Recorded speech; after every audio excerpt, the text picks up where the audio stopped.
अगर तुम उस रास्ते पर ना जाते तो ये सब ना होता। ताहिर बहुत हो गया, बस करो बस। मसला क्या है तुम्हारा? क्या तुम हीरो बनने की कोशिश कर रहे थे? क्या मैं कोई बच्चा हूँ जो मुहिम जोई के लिए निकल पड़ूंगा? मोहतरमा, मुझे नहीं मालूम कि आप कौन हैं, मगर हम किसी को भी तकलीफ नहीं देना चाहते। चलो बेटा चलें। इस घर में से कोई भी बाहर नहीं जाएगा, और ये आखिरी फैसला है। कैसी अब ठीक है ना? जी अब ये बिल्कुल ठीक है, मैं जाकर डॉक्टर को बता देती हूँ। समझ गया, शुक्र है। आप जो कुछ पीती है उस पर थोड़ा एहतियात करें। हर जड़ी बूटी से कुदरती इलाज नहीं हुआ करता। कौन सी जड़ी बूटियाँ? आपको जहर दिया गया था, मगर खाने में नहीं, जड़ी बूटियों के मरकब से तैयार किया गया था वो। मैंने तो ऐसा कुछ भी नहीं पिया था। आपने जो जड़ी बूटियाँ पी उससे आपकी जान को खतरा हो सकता था।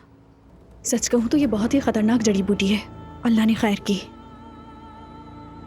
बस जहरीली जड़ी बूटी थी, अभी तक ठीक महसूस नहीं हो रहा। मेरे पर बहुत असर किया था उसने, इसीलिए वॉश करवाना पड़ा। जो भी था अब मैं ठीक हूँ।